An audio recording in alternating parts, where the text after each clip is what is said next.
बोलिए परम पूज्य बाबा घासीदास की, बोलिए सतनाम पिता की। सत्य नाम एक सार है और सब घट रहे समाया। और सत्य नाम मुख भाखिए तब कोटि पाप कट जाए। कोटि पाप कट जाय होता है सकल काल की, होता है सकल काल की छत। बार बार सब प्रेम से बोलो सत्य नाम, बार बार सब प्रेम से बोलो सत्य नाम की जय। पियोर भाई अमृत रस प्याला, पियोर भाई अमृत रस प्याला सत्य अमृत बरसाई दियो है महादेव के लाला। सत्य अमृत बरसाई दियो है महादेव के लाला। बोलिए परम पूज्य बाबा घासीदास की जय। बाबा खोल देवे मंदिर के दुआरी,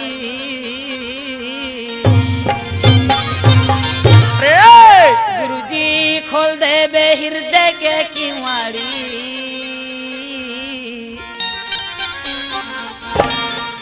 मैया ये गुरुजी तोरे पुजारी, मैया ये बाबा तोरे पुजारी। बाबा खोल देवे मंदिर के दुआरी, गुरुजी खोल देवे मंदिर के दुआरी।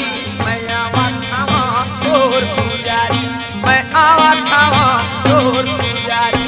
मैया ये बाबा तोरे पुजारी, मैं आया गुरुजी तोरे पुजारी। मैं आया बाबा तोर पुजारी, मैं आया गुरुजी तोर पुजारी। मैया ये बाबा तोरे पुजारी, मैं आया गुरुजी तोरे पुजारी। मैं आया बाबा तोर पुजारी, मैं आया जय हो बाबा। पुजारी। बाबा खोल देना मंदिर के दुआरी, गुरुजी खोल देना हृदय के किवाड़ी। मैं आवत हूँ तोरे पुजारी, मैं आया बाबा तोरे पुजारी। बाबा खोल देवे मंदिर के दुआरी, गुरुजी खोल देवे मन के कुमारी। मैं आवत हूँ तोर पुजारी, मैं आवत हूँ तोर पुजारी।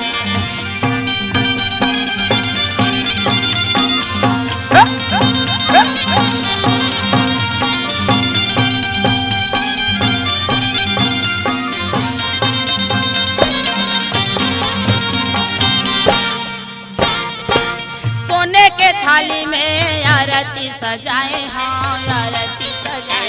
ये सोने का थाली में जय हो बाबा। सजाए हो, आरती सजाए हो। ये जी सोने के थाली में आरती सजाए, हाँ आरती सजाए।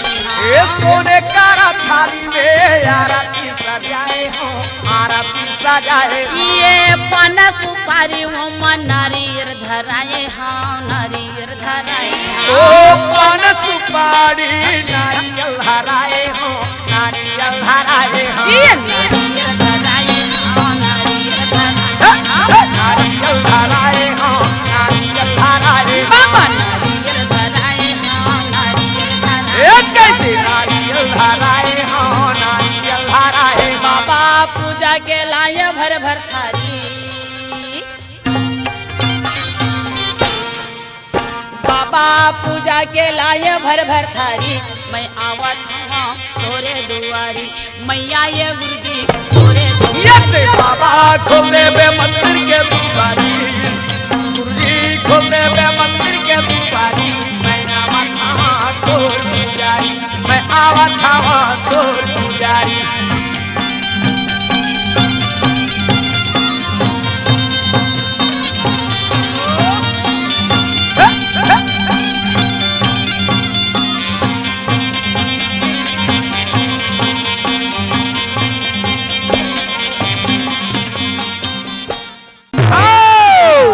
याद देख तो सत्यवती रहे तो सतनाम पिता के पास में पहुँचे। बाबा जी कहाँ पहुँचे? कहाँ? जिला सतलोक कही थे भैया। वो सतलोक में सतनाम पिता रहे तो फूले फूल के गलीचे में बैठे हैं। हे सतनाम पिता बाबा जी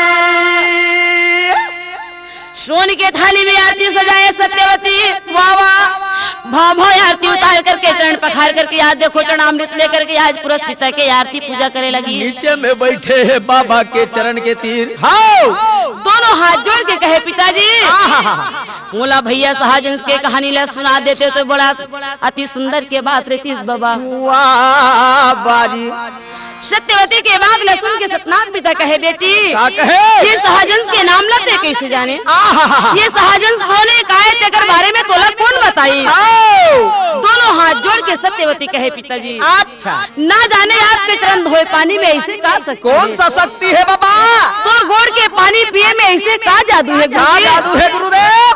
ना जाने आज वो पानी ला रोज के मैं आपके आरती पूजा करके रोज के चरण धो करके चरणामृत ले वो अमृत पानी के पिएला मोर काया में प्रकाश हो गए पिता। बोला बहुत सारा ज्ञान मिल गए जाके मैं आपके पास में पहुँचे आए हूँ गुरुदेव।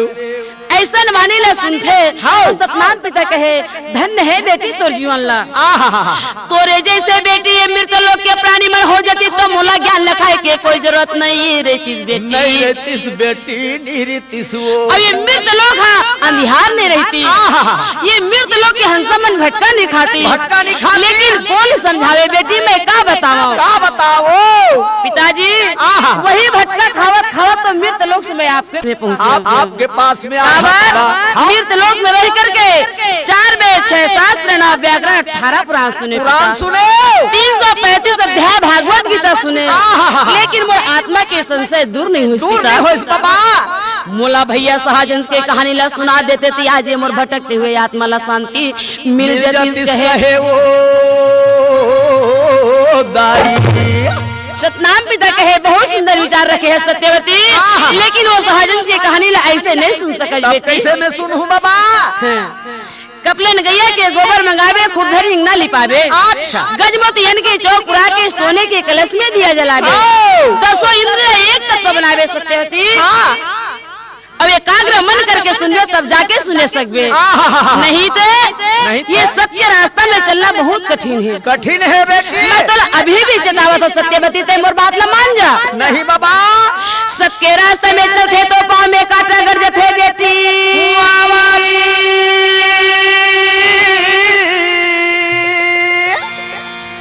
सही काम न करबे ते लोग गलत समाज थे सत्यवती। ओकर से अच्छा तो जिसने धारा में चला था वही धारा तोड़ लिए बहुत अच्छा है बेटी। सबके रास्ते में चले की कोशिश मत कर नहीं बाबा ये मोर काहे के चाम भूला चले जाही तो चले जाही मोर हड्डी है तो बची तो जब भजियो तो मैं सबके नाम और जब सुनियो तो सबके कहानी। ये लड़का जिद्दी ही हम नहीं माने कही थे पुरस्पिता। अच्छा तो नियम का बताएगा बोला ध्यान से सुने रहे सत्यवती फिर तैयारी कैसे करत है?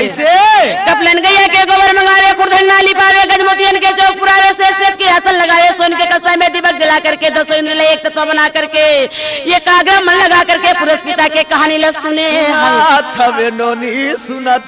वो तो का सुना है सुना था सत्यवती होकर महिमा में तो कुछ बतावत हूँ बाबा बता तो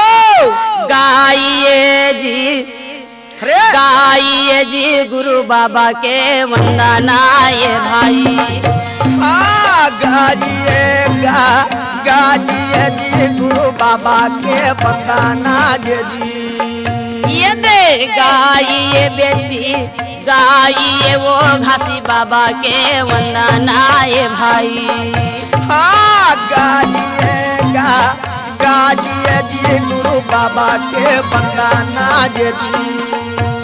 ये गुरु जी के वंदना घासी जी के वंदना बाबा जी के वंदना जी।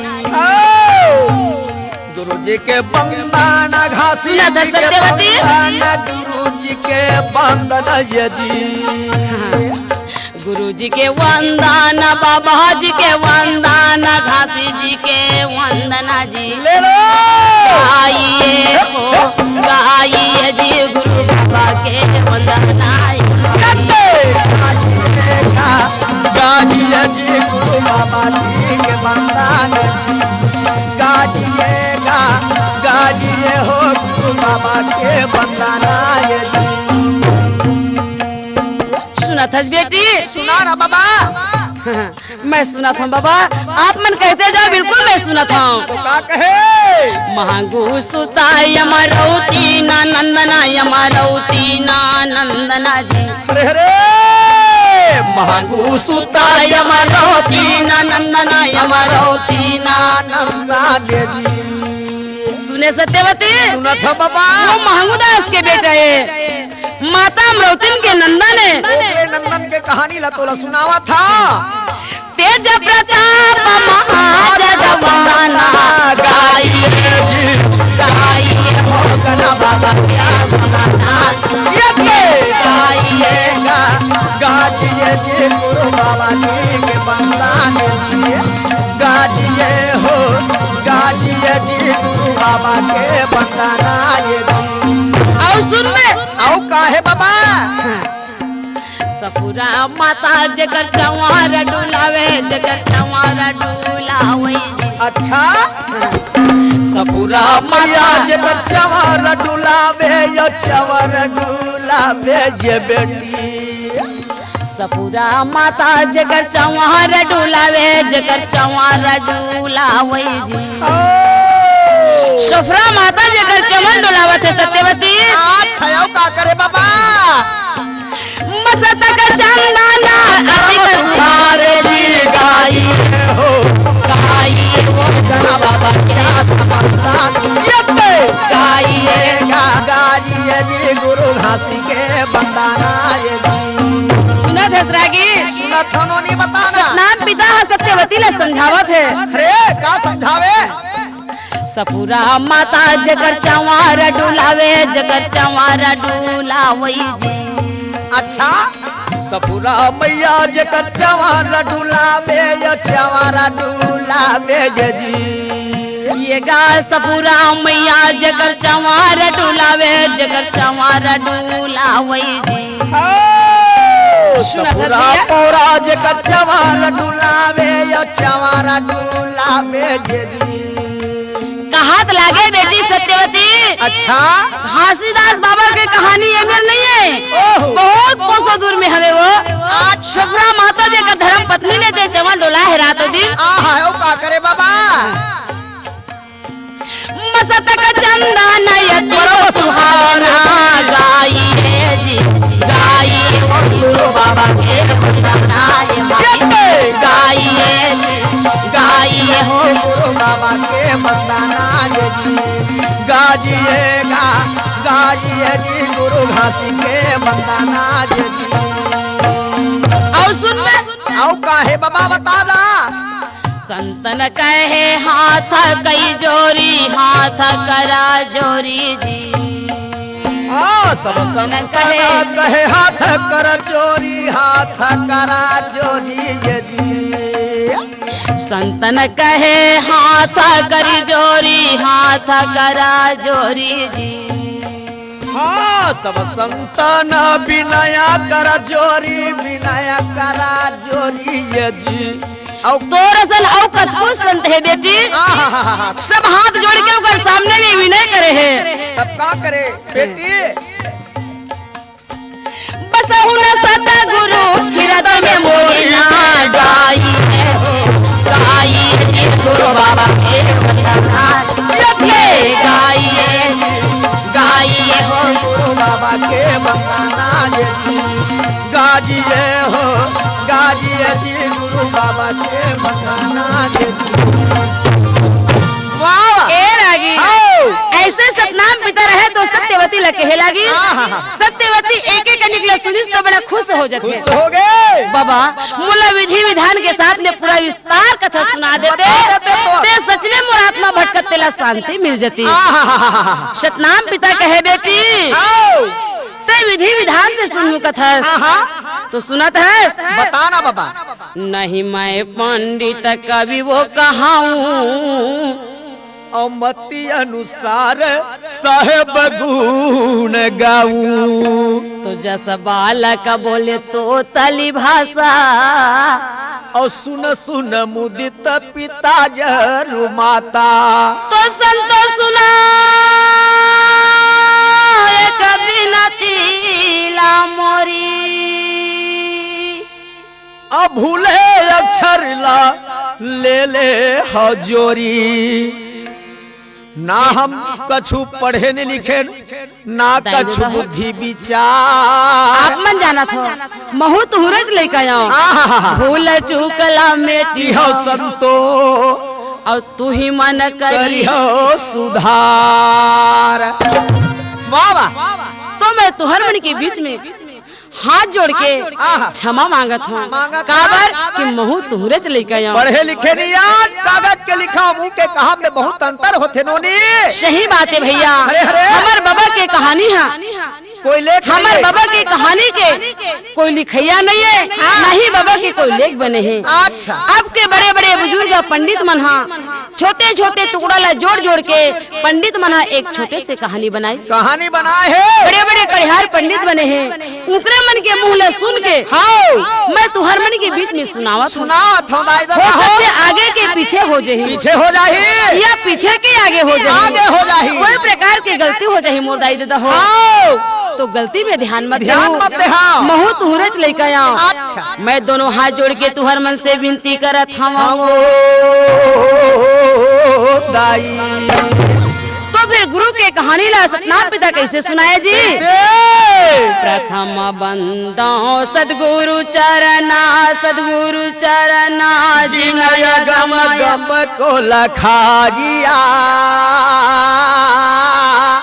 ज्ञान दीप प्रकाश करी पट खोल दरस दिखाइया जही करन सिद्ध्या रचे सो गुरु कृपा से पाइया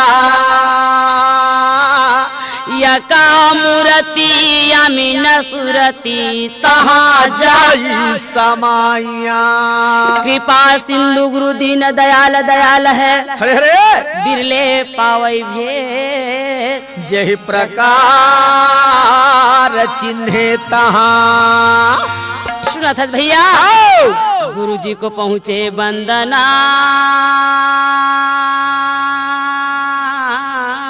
कोटि कोटि प्रणाम और भृंग जैसे कीट को गुरु किन्हया पसमान और घासीदास तो ही वंदना और यमरदास प्रणाम और बालक दास गुरु सुमिरा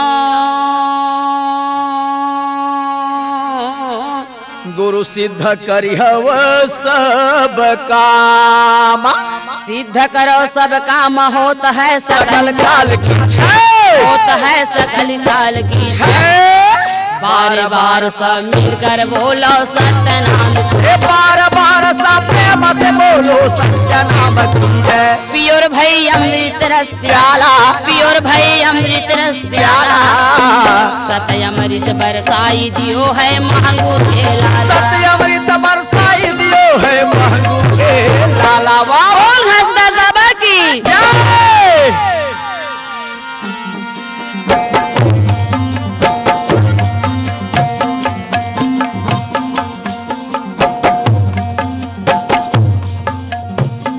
सत्यानामी सत्यानामी सत्यानामी जी ले लो सत्यानामी सत्यानामी सत्यानामी जी सब कोई मिलके बोलो सत्यानामी जी छोटे बड़े मिलके बोलो सत्यानामी जी सब कोई मिलके बोलो सत्यानाम छोटे बड़े मिलके बोलो सत्यानाम सत्यानामी सत्यानामी सत्यानामी सब कोई बोलो मोरदाई दादा हो सत्यानामी सत्यानामी सत्यानामी सब कोई मिलके बोला छोटे बड़े मिलके बोला सत्यानाम सदा हो जग में तेरी जय जयकार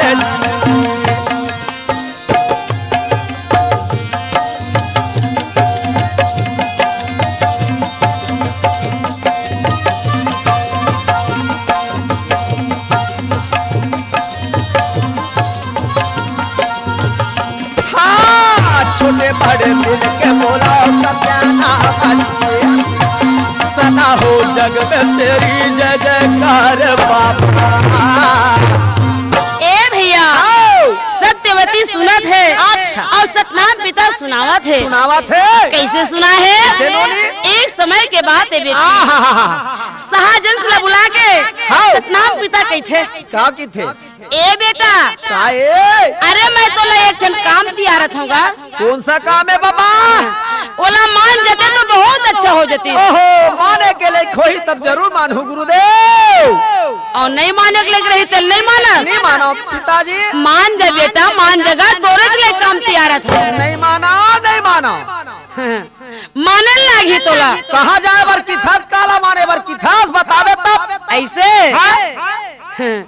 देख तो बेटा ये चारों खुद बिल्कुल अंधियार दिखत हवे। ओहो चारों तरफ तो अंधेरा है और नीचे डहरला देख तो ओहो वो तो अंधकूप है बाबा। हाँ वो अंधकूप में मैं तोला भेजा था। ओहो मृत्यु लोक में बोला मृत्यु लोक नगरी कहते बेटा मत भेज बाबा मत भेज।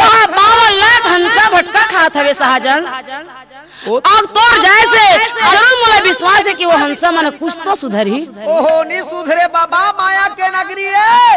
एक बार मोर बात न मान के तय जा शाहजहां नी जाओ कि देव नी जाओ जाना जाना जाना रे बेटा बार बार जीत करत है बाबा। जाना जाना जाना हीरा मोर मृत लोकी जाना जाना जाना जाना रे लोक जाना अहो सतना बाबा। जाबे नहीं गा जाहू हाँ और जाके वहाँ का करूँ वहाँ जाके का करवे सत्य कारण नामे बेटा सत्य कारण नामे लाला मानव ला बताना जाना जाना जाना मृत्यु लोकी जाना जाना जाना जाना रे लाला मृत्यु लोक जाना जाना जाना जाना रे लाला।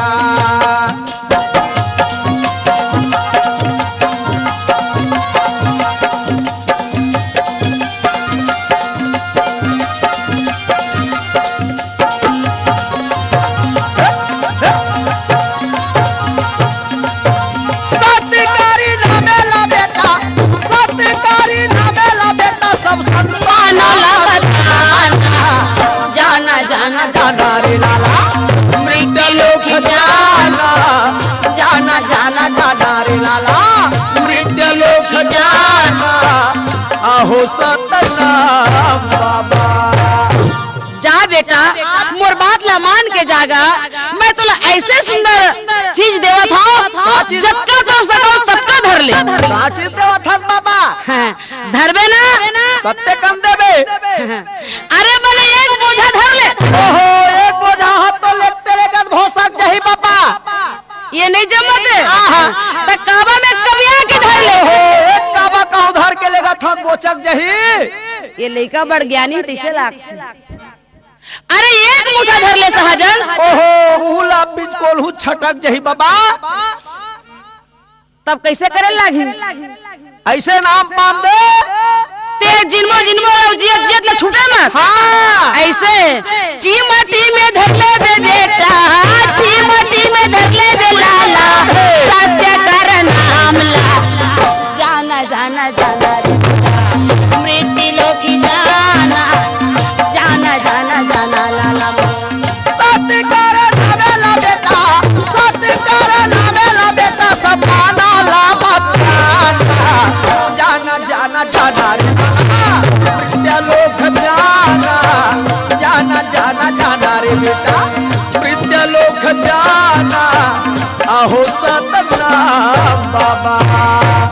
ए दे भैया चिमटी में नाम माल धर लेते अच्छा और कहते बाबा ये दे में जावा था लेकिन एक बात और है जब जब मोला संकट पड़ी जब जब मोला कोई प्रकार के दुख आई तो जरूर मोर दुख में आप मन सहायता करहूँ मोर संकट ले दूर करहूँ आप मन आके ते पुकारबे बेटा अब में मोर देरी नहीं रहा है ऐसे लेकिन मैं आपके आज्ञा मान के जाता पिता जरूर मैं 52 लाख हंसा तार हूँ तो बिल्कुल मैं कसम खा के जावा था। ओहो का धर के चले वो फिर वो सहजन के रूपला में का बता भैया। अच्छा तुरंत अपन रूपला बदल दरिस गा। कैसे कैसे ते नहीं जानस? जानते हो तब पूछते हो का बरनौली। ऐसे सुन मैं बतावत हूँ। बता तो खान में जाने वहाँ बाबा गल में कंठी माला है, खान में जाने वहाँ गुरु गल में कंठी माला है, धरे निशानी देते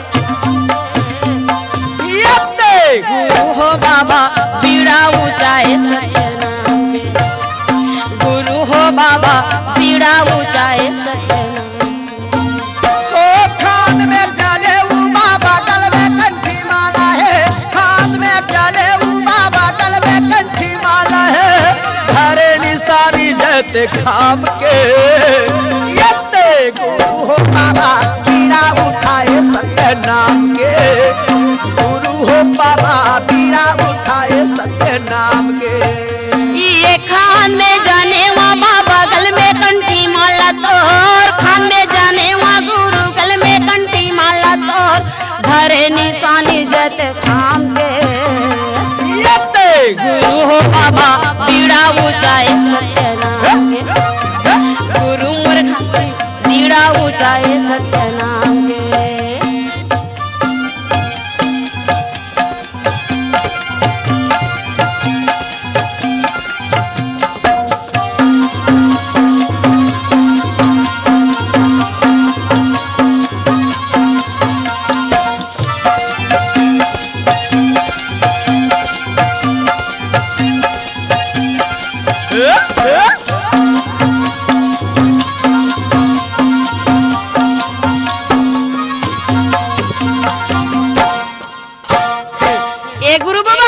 काहे एदे अब मैं कैसे दिखा था? बड़ा सुंदर दिखा था बेटा। एदे में जावत था। ओहो सतनाम भी देखे थे। सुन के जा सुना था सहजन काहे बेटा। सतनाम पूरे सहाय कथे सुन तो कहानी है कथा कहानी है। सुन तो अरे सतनामा पिता कैसे यथा का कहानी है, यथा का कहानी। ओ सतपुरा सब बोले बेटा कथा कहानी है, कथा कहानी है। सतनाम पूरा कहे सतनाम पिता कथे अरे वहाँ की यथा कहानी है। आओ और वहाँ के रहने वाले कौन है? वो मनखे मन है। वो का है? मृता लोग के हंसा मन हम माया मालिक प्राणी है, माया मालिक प्राणी है। ओ मृता लोग के हंसा मन हम माया मालिक प्राणी है, माया मालिक प्राणी है। ये माया मालिक प्राणी है, माया मालिक प्राणी है, माया मालिक प्राणी है, माया मालिक प्राणी है। ये माया मालिक प्राणी है, माया मालिक प्राणी है, माया मालिक प्राणी है, माया मालिक प्राणी है। अरे वो माया में रह के क्या करते? झूठा बोलते हिंसा करते जीव के बलि दे देते, झूठा बोलते हिंसा करते जीव के बलि दे देते, देवी देवता लाया पंचान के गुरु हो बाबा पीड़ा ऊंचाए सत्यनाम के, गुरु हो बाबा पीड़ा ऊंचाए सत्यनाम के। ओ खान में जाने वो बाबा गल में कंठी माला है, खान में जाने वो बाबा गल में कंठी माला है, धरे निशानी देते खाम के यते गुरु हो बाबा पीड़ा उठाए सत्य नाम के, गुरु हो बाबा पीड़ा उठाए सत्य नाम के।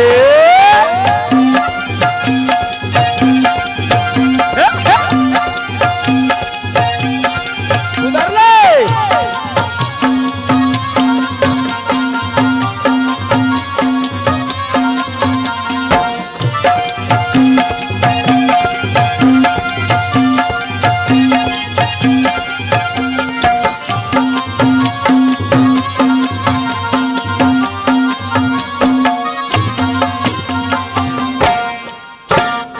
देख बेटा काहे जाए बार वहाँ जावा तब तक फिर बने सहमहल के जावे का बात? हाँ।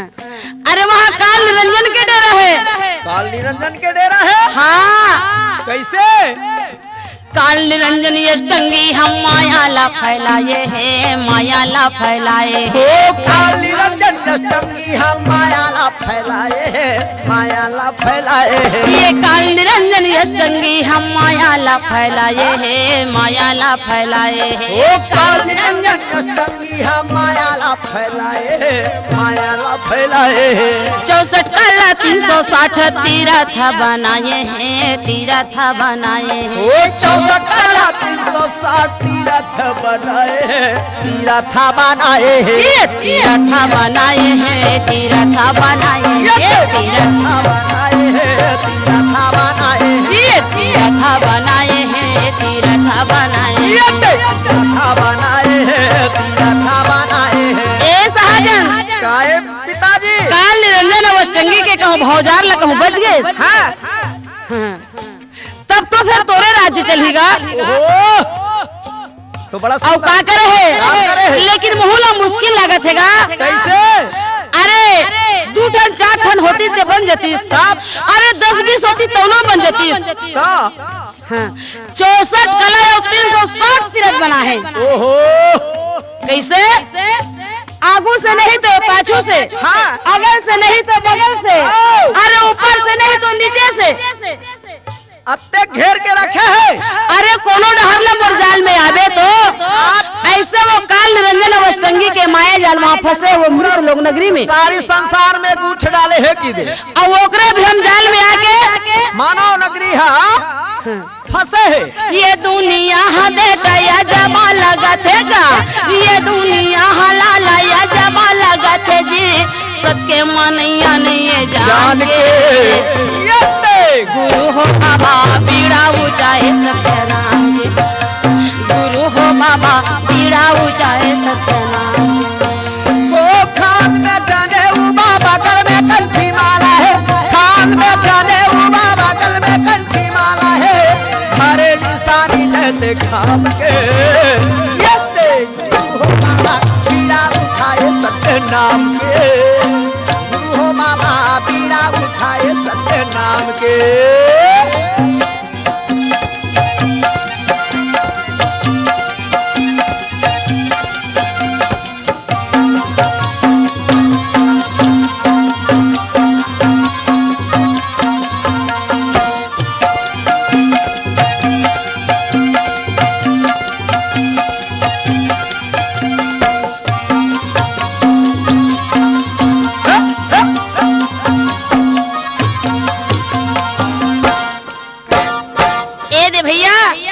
पूरस पिता का थे बेटा, लेकिन तोर नियम लते मत बिगाड़बे, तोर रास्ता लते मत डगमगाबे। तन कुछ होने वाले नहीं है। वो काल निरंजन तो कुछ नहीं करे। ऐसे विदा लेकर के शाहजहां बाबा से छुटकारा पाके आथे तो आवत रहते तेला दुरियाला काल निरंजन सचमुच देख डरती भेंट डारिस और देख के कथिया ऐसा रूप ला हमार बड़े भैया बना के वो मृत लोक में जावत है। ऐसे लगा थे मौला। और हो सकते है कहूँ ये सही जाही और सही वहाँ के मानव प्राणी ने बताई तो जम्मो जने करे बस में हो जाही ताने हमर मन के धंधा बंद हो जाही। ऐसे तो हमर मन के कौन पूजा पाठ करही दादा? हमन तो भूख प्यास में मर जबो। ऐसे में नहीं बने। अगर मोर बात ले कहूँ मान जाही तभी ऐसा रोक लेता वो आधा दूर में गे कथे। अच्छा दौड़ते जाके काल निरंजन सामने में खड़ा हो गए और दोनों हाथ जोड़ के प्रणाम करे लगी। भैया कहाँ जात है? ओहो मोला पूछे काल निरंजन। हाँ मैं तू इसलिए पूछा था। मैं मृत्यु लोग जात हूँ भाई, मृत्यु लोग जात है काबर जी वहाँ जन्म ले। हाँ पिताजी के आदेश से। और कैसे करबे? एक नाम में हंसा बोध के 52 लाख हमर लोग पटा। एक नाम में ते हंसा ला बोध के 52 लाख हंसा ला अमर लोग पठा देबे। अतेक तो ताकत है, अतेक तो शक्ति है। सुन भैया ते नहीं जानत होबे ते जान ले मैं बतावत हूं। कैसे? अरे मोरे हवे 84 भाषा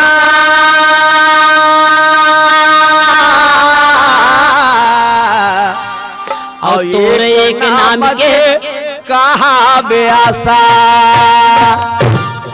मोर 84 भाषा सान तो एक नाम है सब जगह। ऐसा तय सोचा था। तब मैं कैसे नहीं सोची हूँ?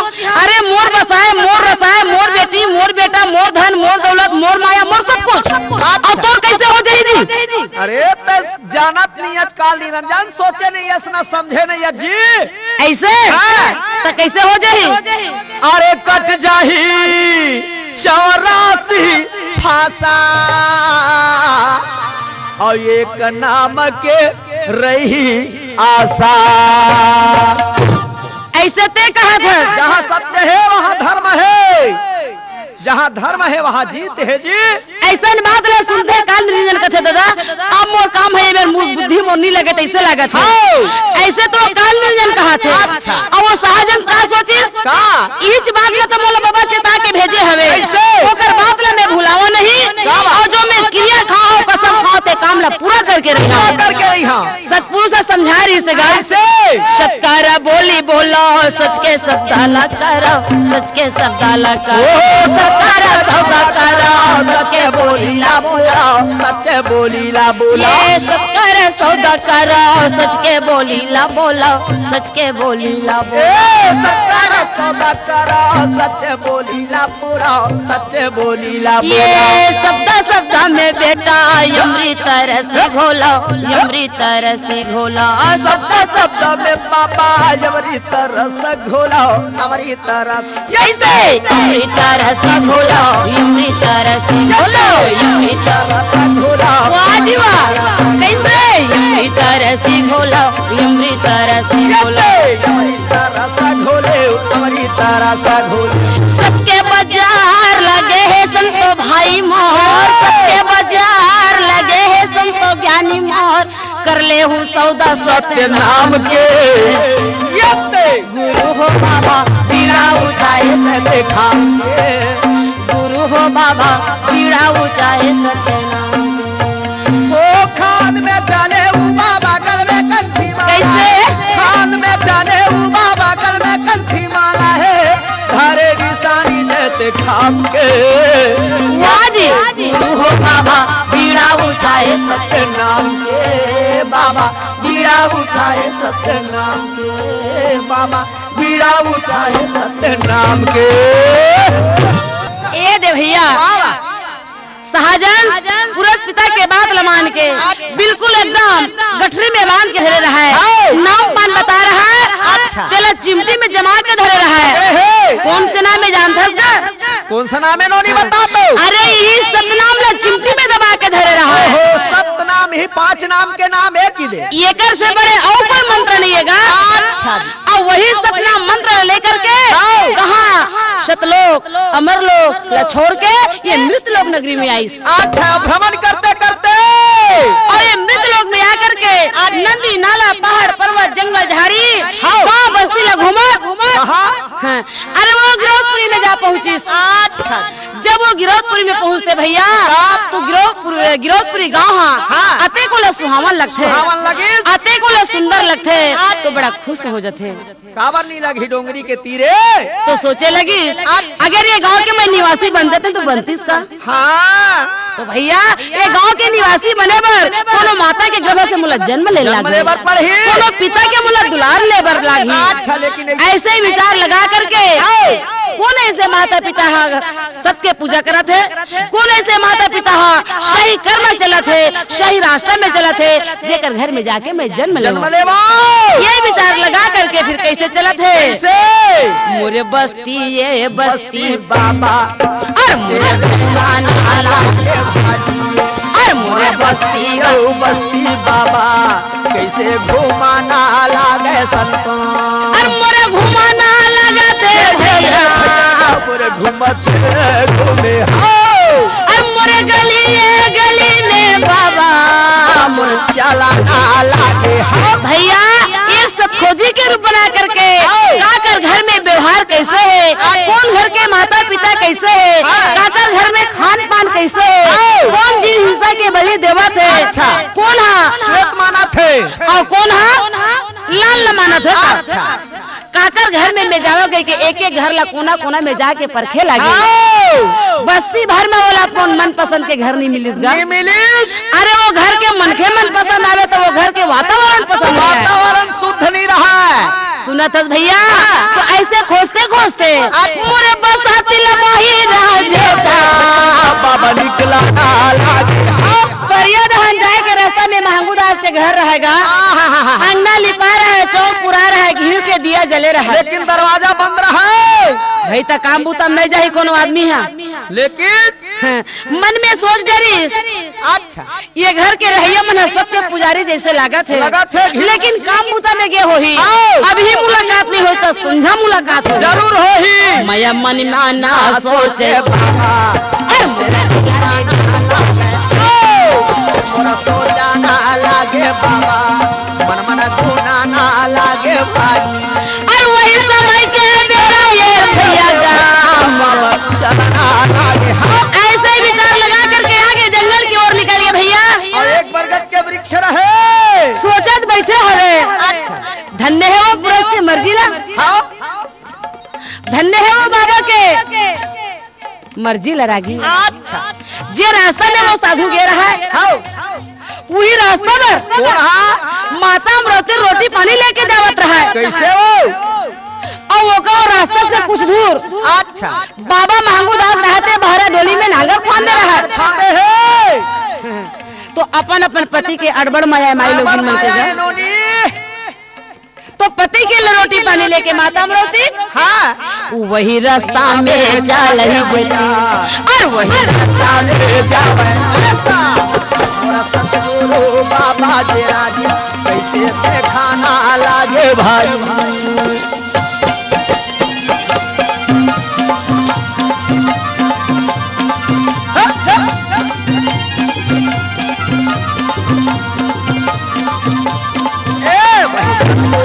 बाबा भैया भैया ला देखा ना लागे संतो, मोरा मन माना गुरुगे बाबा, दिल में विचार लागे। ए भैया तो माता अमृति पति के लिए मगन होकर के बिचारी है। अच्छा मस्त रोटी पानी बिल्कुल तैयार रखे हैं और सिर में बोहे हैं। अच्छा तो माता अमृति कैसे चलेगा? कैसे चले नहीं बता तो। बाबा के सती नारी वो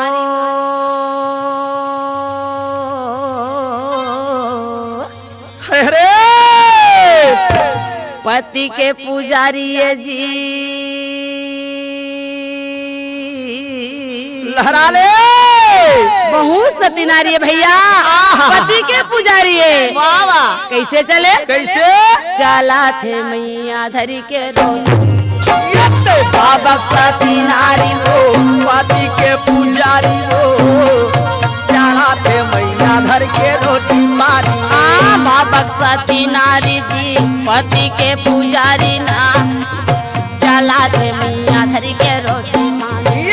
बाबा सती नारी हो, पति के पुजारी हो, चला थे दाई धर के रोटी पानी हो। ये चला थे मैया धर के रोटी पानी वो दाई, चला थे मैया धर के रोटी पानी, चला थे मैया धर के रोटी पानी। माता अमृति चला थे मैया धर के रोटी पानी लेकर के चला थे मैया धर के रोटी पानी वो दाई, चला थे मैया धर के रोटी पानी ना, चला थे मैया धर के रोटी पानी। धीमी धीमी चाल में माता अमृति चले लगे। बाबा सती नारी हो, पति के पुजारिया, चला थे मैया बाबा सती नारी हो, पति के पुजारी हो, चला थे मैया धर के रोटी पानी।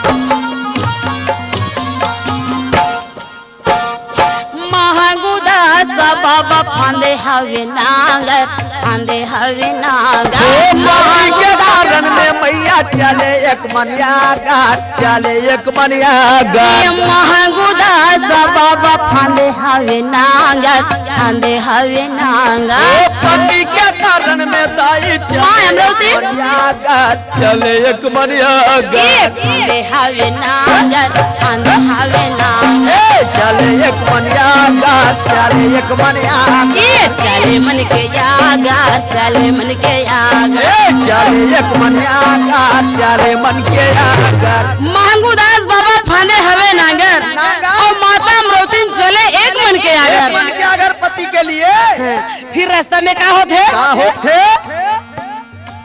रद्दम जोगी मिले वो कहे सुन तो नोनिया, चलाते मैया धरी के बाबा सती वो कहे सुन तो नोनी वो चलाते मैया धर के बाबा साथी नारी हो पाती के पुजारी हो चलाते मैया धर के रोटी मारी हो।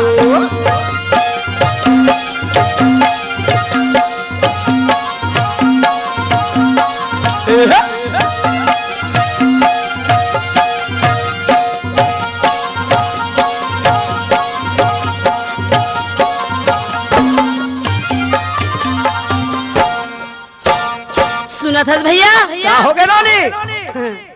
माता जब चले लगे ना तो बालक जोगी दुर्योधन देख जरीस का और देख के कथे हुआ मैया के रेंगना ला तो देख बड़ा सुंदर मधुर मधुर चाल में चला था। हाँ मृगनयनी जैसे चाल है, धीमी धीमी सुंदर सुंदर पाँव साला थे।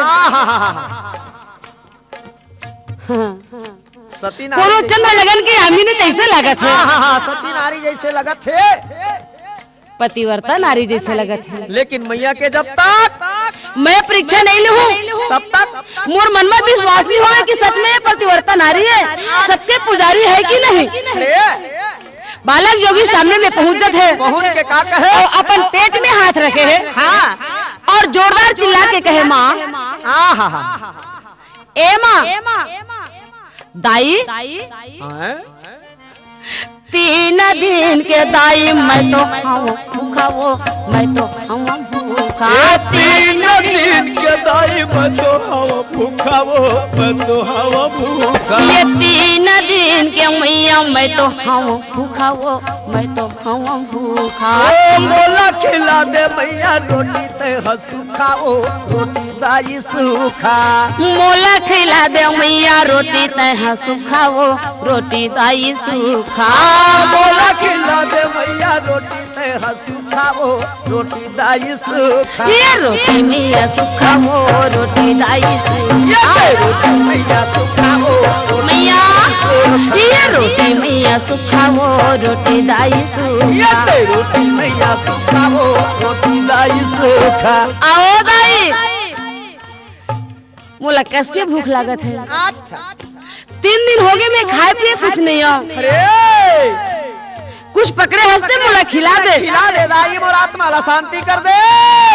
अगर मोला खिला दे तो का हो जानता का होही या आशीर्वाद दे दे हम वो बेटा हो है ज्ञानी तो चला थे मैया धर के ये दे हम जोगी वो बेटा हो ही ज्ञानी तो चला थे मैया धर के दाई जावा थे मैया धर के रोटी पानी वो दाई चला थे मैया धर के रोटी पानी वो माता अमरावती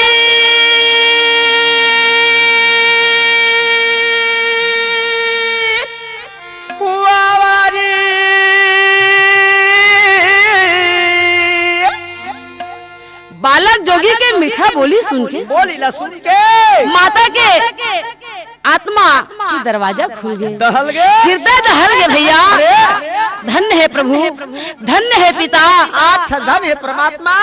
आज तो वो ऐसे परीक्षा लेवत है, छले था तैसे लगते गोरे गोरे गाल घुंघरालो जैसे बाल बेर सुंदर के दिखा थे ये लड़का अतः सुंदर लाला जंगल में खेला था दाई अब भूख के मारे में तरसत हो कहा था कैसे हो सकते दाई दादा से बिछुड़ गए हो ही ऐसे माता लग गए आ जाते भैया और जल्दी से रोटी ला उतार के अच्छा बालक जोगी ला बिठा करके छोटे छोटे टुकड़ा बना करके बालक जोगी ला खिला दिस।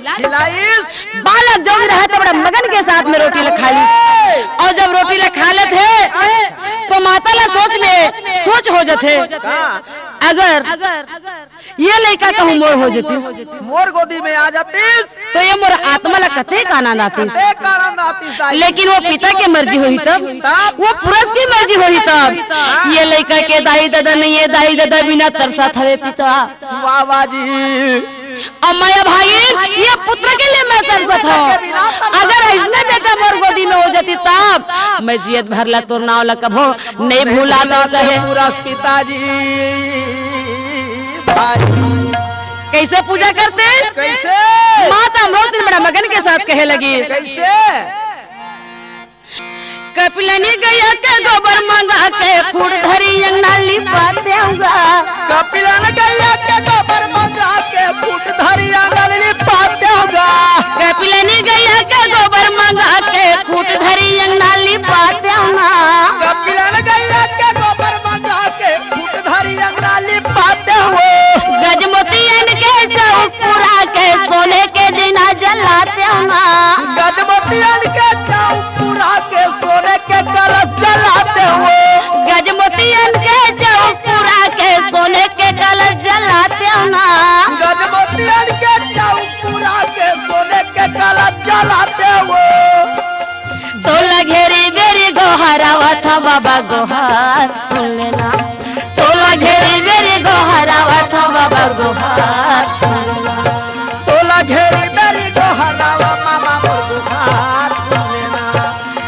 कपिलन गया के गोबर मंगा के खुद धरी आंगन लिपाए हो गजमोतियन के चौक पूरा की सोने के कलश जलाए हो कपिलन गया के गोबर मंगा के खुद धरी आंगन लिपाए हो गजमोतियन के चौक पूरा की सोने के कलश जलाए हो तोला घेरी बेरी गोहरावा मामा मोर गोहार सुन लेना तोला घेरी बेरी गोहरावा मामा मोर गोहार सुन लेना